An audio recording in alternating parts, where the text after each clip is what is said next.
Section 4.8, the normal force. So first, the definition of the normal force, which is a little wordy.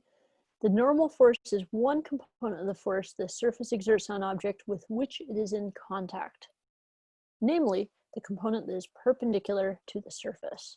So this is kind of a funny thing. This is looking at the definition, technically, of normal in mathematical terms is perpendicular. So that's why the term normal is used. And the normal force, that tells you the direction. It will always be perpendicular to the surface. So that's one thing to note here. And this is a surface, the force the surface can exert on an object that's in contact with it. So for instance, if we put a concrete block on a table, the concrete block has weight, as we just saw in the last section, that's pulling it down towards the center of the earth. Well, if there is no table there, it would just fall towards the center of the earth. But the table instead pushes back on the block, and that's what's able to support the block. The table then pushes back to counter the amount that the block is pushing down on it, right? Similarly, you could imagine if you have like a textbook, right? If you're holding it, you have to exert an upward force to support the weight of the book pushing down. If you aren't able to match the force pushing down, then the book is just going to fall, right? Or if you apply too much force, you start throwing the book. So it's just equal and opposite for it to be balanced in equilibrium like this. Now, the normal force is often equal to the weight of the object pushing down on it, but we'll see some examples where it's not, where it's maybe a little different. So let's take a look at those. So first off, what if you have the block on the table and you push down on the block? Well, if you push down on the block, you're now pushing harder on the table, and so the table has to push back with more force, right? So the weight was 15 newtons. The normal force previously, say, had been 15 newtons, but if you push down with 11 newtons, now the normal force has to be 26 newtons to counter you pushing as well as the weight of the block. Similarly, if you instead pull up on the block with, say, 11 newtons, now you're reducing the amount that the block is pushing into the table.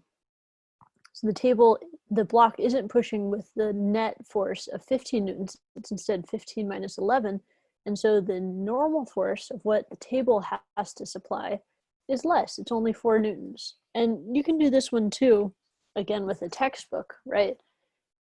If you push down on the top of the textbook, it becomes harder to hold up with your hand that's supporting it. Versus if you find a way to help support it, right, and pull up a bit, now this hand doesn't have to do nearly as much work. So that's all that the normal force is trying to show here, right? We can look at it mathematically where we're summing up the forces in the vertical direction.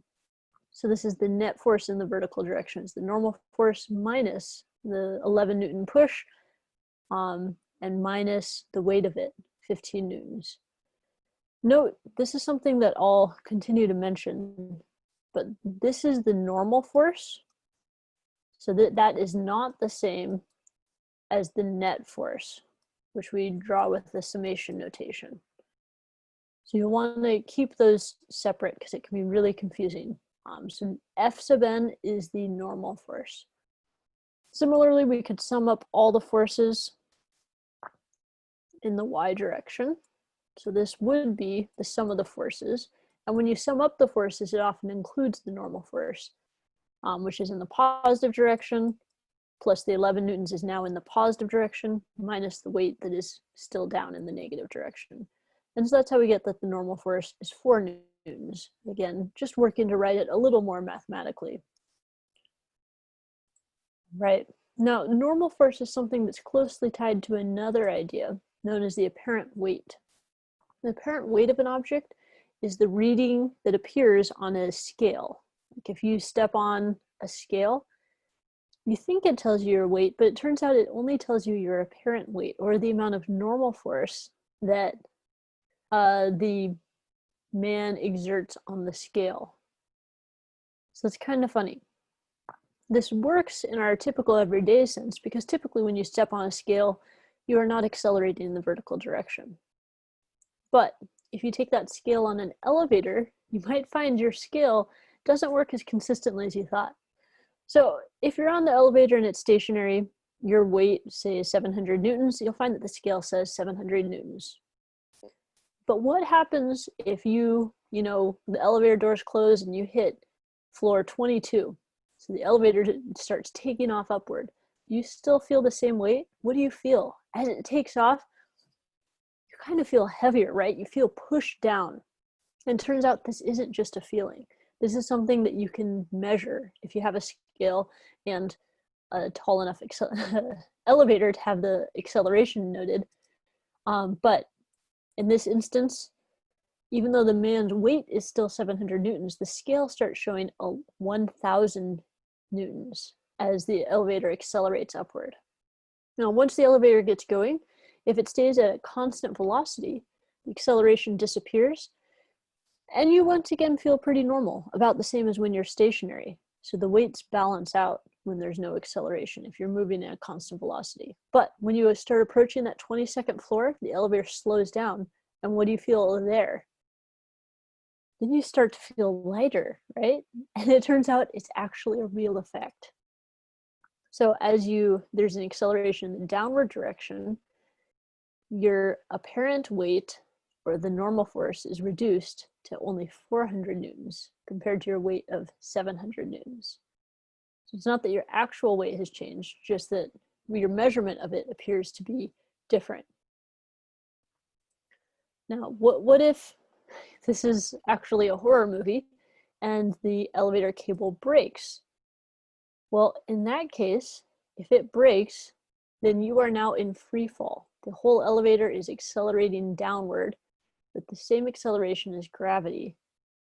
And in that case, there is no apparent weight, right? You're no longer able to pushing down on the scale. You still have a weight of 700 newtons that's pulling you down towards the center of the earth, but there's no more support from the elevator around you because it is accelerating down at the same rate. So we'll hope that never happens to any of us. So these 4 different scenarios illustrate the different apparent weights that can happen depending on your acceleration. If we want to look at this mathematically, we can write the sum of the forces in the y direction. And the sum of the forces in the y direction, if we look at a free body diagram, on the person is going to be gravity is pulling them down with their weight that's equal to mass times the acceleration due to gravity, 9.8 meters per second squared, while the normal force of the elevator is pushing them up, and that is their apparent weight, F sub n. So when we go to sum up the forces in the y direction, there's positive normal force, and the weight is in the negative direction, so minus mg. And so this sum of the forces we know has to be equal to the mass times the acceleration. So if we then solve for the normal force, we can add the mg to the other side, and we get that the apparent weight, or the normal force, is equal to the true weight, mg, plus whatever acceleration there is. So if there's positive acceleration, your apparent weight becomes larger. If there's negative acceleration, or acceleration that's going down, your apparent weight becomes less than your true weight. Pretty wild. This is a mathematical way to show what you have already experienced. So I encourage you to keep wrestling with this, work to understand it. We'll see the normal force quite a bit, but before we continue on with it, there are more forces to take a look at.